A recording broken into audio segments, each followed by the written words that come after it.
Hey, what is up guys? I'm KPHD here, and the Samsung Galaxy Note 2 came out about 2 months ago, and ever since then, it's gotten a lot of attention. There's been a constant buzz about it. It's always brought up when you talk about the best phones of 2012, the top high-end phones, the top big phones, the best Android phones. It's just always in the discussion. It is constantly being talked about. And I've carried a Galaxy Note 2 as my daily driver for these 2 months, and something I've noticed is I have never gotten so many questions from strangers about my phone than I have with any other phone.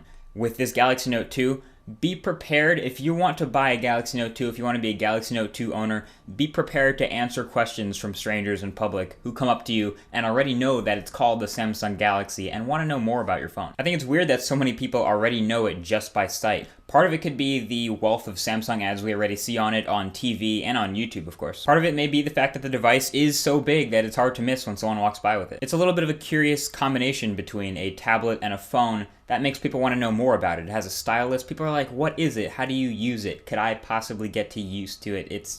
It's a weird concept. It's even become my most popular review video ever. Damn, that's a lot of people. Basically, this video is to help you guys who are still on the fence about buying a Galaxy Note 2 by answering some of the most popular questions I get about it. A lot of people want me to compare it to other devices and to give a little bit more information that I did in my review, so this video is for you guys. First thing I get asked about is, of course, the size. So yes, it's a big phone, there's no doubt about that. It has a 5.5-inch display, as we know, and this kind of really pushes it to the limits of what's usable as a phone. But it's nice because it's a relatively thin bezel, and you'll see that it's thinner than the bezel of some other phones like the Galaxy S3, so it doesn't really push the physical size of the phone too big. Here it is in my hand. I'm about 6'2", and I've shown this before, you guys have seen it. I can use the Note 2 as a one-handed device, although it is quite difficult to sneak a text maybe during class when your phone's display is so big.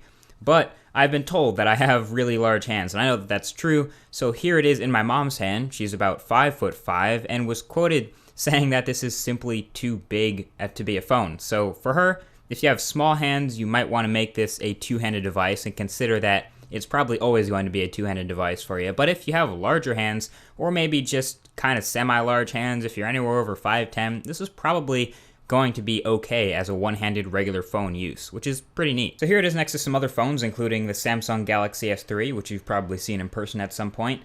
And here it is next to the Nexus 7, and yes, it is definitely still smaller than a small tablet. It also fits in the pocket just fine. I can vouch for anything that's not skinny jeans. And also, here's how it looks next to my head while taking a phone call. I actually don't think it looks all that insane. Some people thought it would, but especially from a normal distance away, you probably couldn't tell the difference between that and a Galaxy S3. Another super common question I get is about the display. Is it good enough? I mean, it's big, but is it good? The Droid DNA just became the first somewhat popular phone with a 1080p display. And I can almost guarantee that the Galaxy Note 3 in the second half of this year will have a 1080p HD Samsung display, but I honestly really like the Note 2's display. It's not the brightest in the world, and the viewing angles are pretty good. They're not bad, they're AMOLED displays, but the point is it's big. It's a big, clear, beautiful display that really makes this device. People also want to know about the stylus, and to be honest, I just now use it occasionally. One for gesture typing on the Android Jelly Bean keyboard. That's been my biggest use of the stylus. Super fast and very accurate. And I also started using S Note just a little bit, but not for anything too intensive. I found it handy just to take random notes during a phone call. People also want to know, how's TouchWiz holding up? Are you going to root it? Well, I've said before, and I'll say it again, when given the choice, I prefer stock Android, no skin.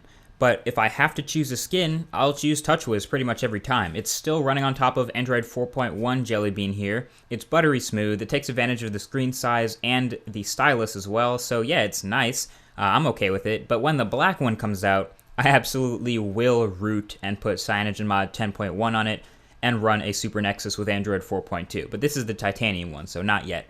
Also, the little things, yes, the camera is still very high-end. It takes great photos. I share them all the time on Twitter, and it still takes some of the best 1080p videos of any smartphone out there, so it's definitely worth it if you're in it for the camera. And yes, the speaker is still very loud, and yes, I did put a sticker over the ugly Verizon home button branding. I had to do that. And yes, the battery life still lasts hours beyond my expectations all the time.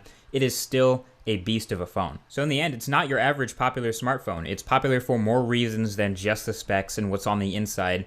The form factor offers an experience that no other smartphone out there currently does, and I can still recommend it for that reason. So in conclusion, I don't always get asked about my phone, but when I do, it's because it's a Note. Stay geeky, my friends. Peace.